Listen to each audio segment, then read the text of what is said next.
আসসালামু আলাইকুম রহমতুল্লাহি ওবরকাতুহু। সম্মানিত দর্শক, ইসলামের ইতিহাসের সবচেয়ে মহান এবং সবচেয়ে জ্ঞানী, যাকে হিকমতওয়ালা ব্যক্তি বলা হয়, যাকে জ্ঞানের শহরের দরজা বলা হয়, তিনি হলেন হযরত আলী রাদিয়াল্লাহু তাআলা আনহু। এবং তার যে জ্ঞান, তার যে গরিমা, তার যে প্রজ্ঞা, এখন আমরা চমকিত হই যে আইমে জাহিলিয়াতের সেই যুগে, যখন আরবে, পুরো জাজিরাতুল আরবে অল্প কয়েকজন লোক যাদের অক্ষর জ্ঞান ছিল, লিখতে পারতেন। এবং সে অক্ষর জ্ঞান মানে কি? আমাদের এখন যদি এবিসিডি বা ক খ গ ধরি বা আরবিতে আলিফ বা তা আশা ধরি, এই বর্ণমালাগুলো তখন পরিপূর্ণভাবে ছিল না। জয়ের জবর পেশ ছিল না আরবিতে। এবং এখন যতগুলো শব্দ রয়েছে, তার অক্ষর রয়েছে, তার অর্ধেক অক্ষরও ছিল না। বাইরের কোনো বই ছিল না, এবং কিছু বই ছিল হিব্রু ভাষাতে। আরবি ভাষাতে ওইভাবে আসলে লিখিত কোনো বই ইয়ামেনে, হাদ্রামাউতে, নজদে, তারপর হেজাজে, ইয়াসরিবে মানে মদিনাতে, এরকম কোনো বইপত্র ছিল না। কিছু ইহুদি পণ্ডিত ছিলেন যারা বসবাস করতেন তায়েফে। কিছু খ্রিস্টান এবং ইহুদি পণ্ডিত বসবাস করতেন, তারা জেরুজালেমে বসবাস করতেন এবং সিরিয়ার রাজধানী দামেস্কেতে বসবাস করতেন। আর যে অঞ্চলটি ছিল সেটা শাসিত হতো ইয়ামেনের শাসক দ্বারা। আবার ইয়ামেনের শাসক তিনি আবার ছিলেন সাব কমান্ডার। ওখানে রেভিনিউ নাই, কিচ্ছু নেই।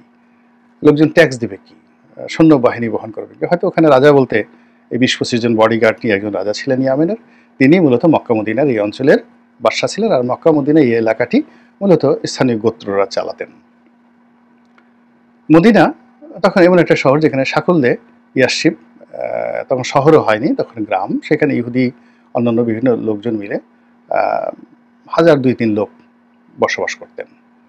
মদিনা থেকে একটু দূরে ইহুদিরা আলাদা একটা দুর্গ করে সেখানে ৩,০০০ বা ২,০০০ লোক তারা বসবাস করতেন। এই হল জনসংখ্যা। এবং মক্কা নগরীতে ধারণা করা হয় যে মক্কা এবং তার আশেপাশে ৪ থেকে ৫,০০০-এর বেশি লোকজন সেখানে ছিল না।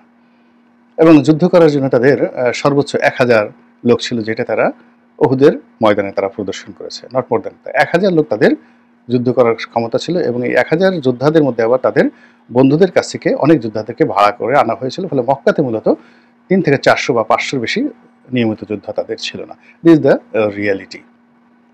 তো সেই জমানাতে একজন জ্ঞানী ব্যক্তি, তিনি কিছু লিখে গেছেন, কিছু বলে গেছেন।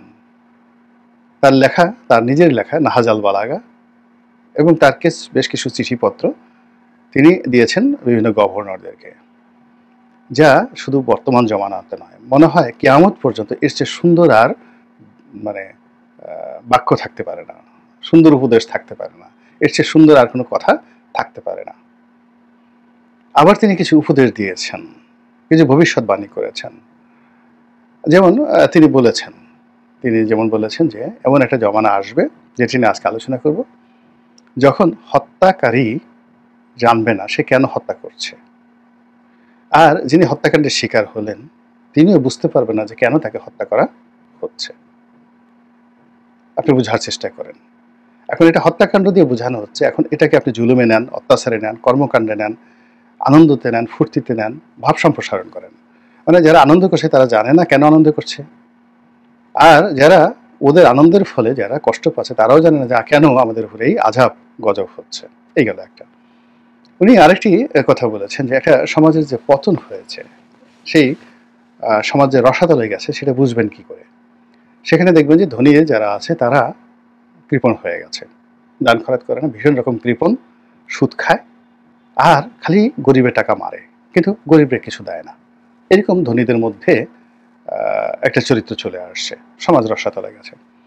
অযোগ্য, অপদার্থ, দেখলে মনে হয় চড়াই ৩২টা দাঁত খুলে দেই, এরকম রাস্তার একেবারে থার্ড ক্লাস লোক বলতে যাদেরকে বোঝায়, তারা ক্ষমতার বড় বড় চেয়ারে বসেছে, এবং এই ক্ষমতা তারা চেয়ারে বসে তারা রাষ্ট্র চালাচ্ছে।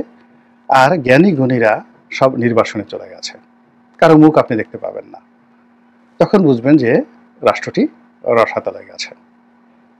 উনি এই যে কথাটা বলেছেন, আবার হুবহু সেম কথাটাই আরেকটু ভিন্নভাবে বলেছেন সক্রেটিস।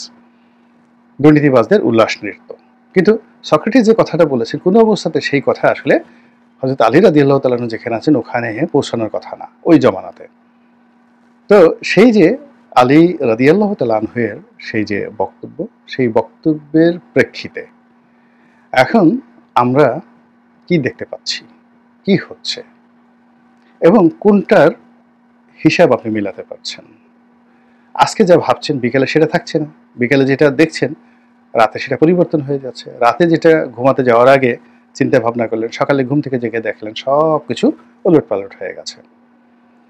তো দৈনিক এইভাবে 10-12 বার পরিবেশ পরিস্থিতি চেঞ্জ হয়ে যাচ্ছে। কখনো মনে হচ্ছে লোকটা বোধহয় ভালো, কখনো মনে হচ্ছে না এ ডাকাত, কখনো মনে হচ্ছে এ বোধহয় ভালো কাজ করছে, কখনো মনে হচ্ছে না এ একেবারে পুরো বাংলাদেশকে সর্বনাশ করে দেবে।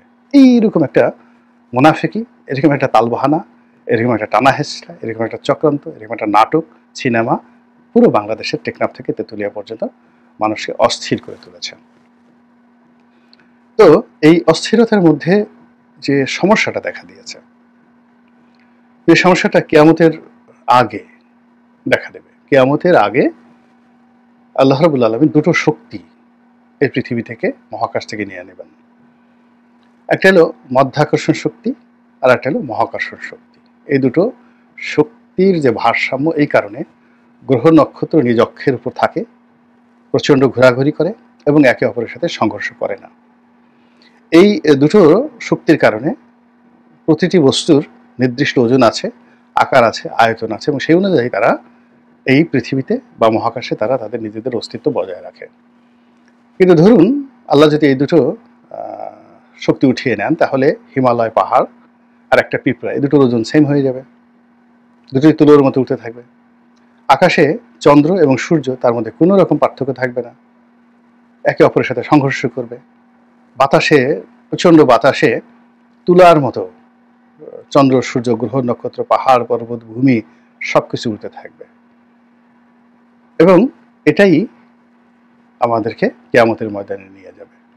ইসরাফিলের সিংহার যে ফুক, বিগ বাং, অর্থাৎ বিগ ব্যাং এর মাধ্যমে অর্থাৎ প্রচণ্ড একটা শব্দের মাধ্যমে পৃথিবী তৈরি হয়েছিল, আবার এরকম একটা শব্দের মাধ্যমে এই পৃথিবীর এই দুটো শক্তি চলে যাবে এবং কিয়ামত শুরু হয়ে যাবে। আমাদের সমাজে একই অবস্থা, কিয়ামতের মতোই ঘটনা ঘটে যখন সামাজিক বন্ধনগুলো নষ্ট হয়ে যায় এবং সমাজে যারা লোকজন আছে তারা এলোমেলো চলতে থাকে, আনন্দ করতে থাকে। লোক মরে গেছে, পিতামাতা মরে গেছে, কিন্তু সে ভীষণ রকম আনন্দ করছে।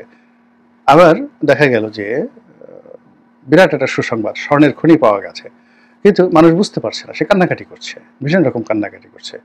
এটাকে আপনি কি বলবেন? মাতাল। এবং কিয়ামতের ময়দানে এই ঘটনাই ঘটবে, পৃথিবীর সব স্বর্ণ বের করে দেওয়া হবে। লোকজন বলবে হায় আল্লাহ কি ধরনের কথা, এত স্বর্ণ তোমার কাছে ছিল অথচ এর এক টুকরা স্বর্ণের জন্য কত মানুষ খুন করেছি।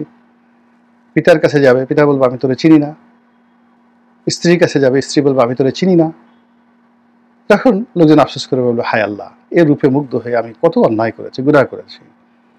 তো এইরকম একটা পরিবেশ পরিস্থিতি কিন্তু মাঝে মধ্যে আমাদের সমাজে, বিশেষ করে যুদ্ধকালীন সময়, দুর্ভিক্ষের সময়, বিপদের সময়, ভয় পাওয়ার সময় এরকম ঘটনা ঘটে। ধরুন পিতা আর ছেলে হাঁটাহাঁটি করছে, কোলে নিয়ে ঘুরছে, পাওয়ালনে ছাড়েন পিছনে দেখলো যে 3-4টে বাঘ চলে আসছে।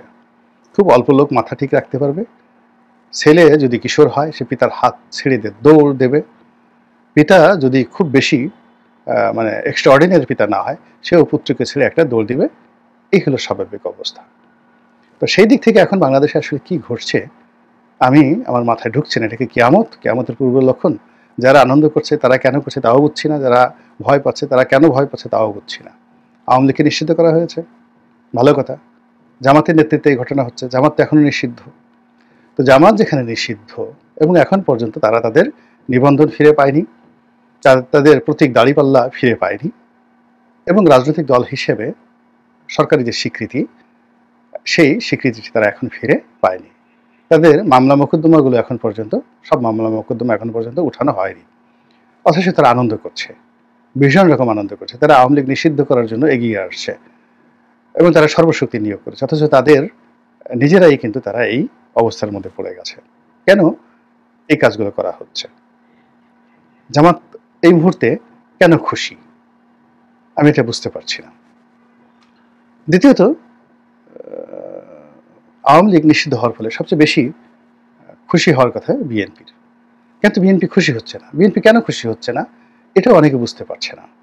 বিএনপি আশঙ্কা করছে যে জামাতকে যেভাবে নিষিদ্ধ করা হয়েছে, আওয়ামী লীগকে যেভাবে নিষিদ্ধ করা হয়েছে, এটা যদি স্বাভাবিক গতিতে চলতে থাকে তাহলে বিএনপিকে নিষিদ্ধ করা অনেকটা 1-2 আলু ভর্তার মতো।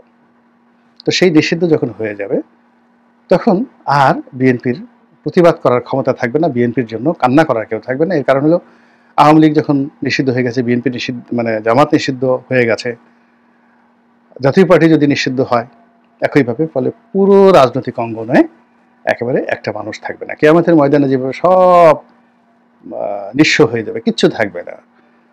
এবং যখন আল্লাহ রাব্বুল আলামিন ডাকবে ইয়াউমা হুম বারিজুন আলা ইয়াকফা আলাল্লাহি মিনহুম শাইউন লিমানিল মুলকুল ইয়াউম লিল্লাহিল ওয়াহিদিল কাহ্হার। তো এই যে নীরব নিস্তব্ধ সমস্ত কিছু শেষ করে দেওয়ার পরে তখন আল্লাহ জিজ্ঞাসা করবে সৃষ্টিকুলকে, এই দিনের মালিককে। তো এই পৃথিবীতে যদি আপনি এখন আওয়ামী লীগ শেষ, বিএনপি শেষ, জামাত শেষ, কোনো রাজনৈতিক লোকজন নেই, সবাই ইয়ানফসি করে দৌড়াচ্ছে, কেউ কার কাছ থেকে কোনো সাহায্য পাচ্ছে না, কোনো নেতা নাই, সব ইয়ানফসি আমজনতা। এখানে রাজা নাই, এখানে নেতা নাই, চেয়ারম্যান নাই, মেম্বার নাই, কোনো কিছু নাই।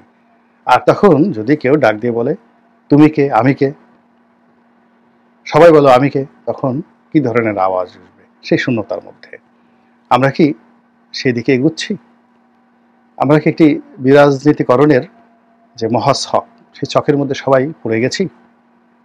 আমাদের দেশে রাজনীতির বাইরে অন্য কোনো নীতি কি প্রতিষ্ঠিত হতে যাচ্ছে? আমাদের এই দেশটি কি স্বাধীন এবং সার্বভৌমত্ব নিয়ে যেভাবে বেঁচে আছে, এটি কি অক্ষুণ্ণ থাকবে? পতাকা ঠিক থাকবে? পাসপোর্টের রং ঠিক থাকবে? আমাদের ভৌগোলিক সীমানা কি ঠিক থাকবে? বাড়বে, কমবে, না স্থিতিশীল থাকবে? এরকম অসংখ্য ভয়, অসংখ্য প্রশ্ন, অসংখ্য দ্বিধা, দ্বন্দ্ব মানুষের মনে ভর করেছে। এর ফলে ঠিকমতো ঘুম হচ্ছে না, হজম হচ্ছে না, খাবার দাবার হচ্ছে না, কাজকর্মে বরকত হচ্ছে না, রাস্তাঘাটে মানুষের ছুটোছুটি নেই, প্রকৃতিও বিরূপ, প্রচণ্ড গরম। আজকের এই ভিডিও যখন করছি প্রচণ্ড গরম। ফলে আমরা কোন দিকে যাচ্ছি? মহান আল্লাহর দরবারে প্রার্থনা, আল্লাহ আপনি এই অভাগা জাতিকে রক্ষা করুন, হেদায়েত দিন, দয়া করুন এবং আমাদেরকে নেতা দান করুন।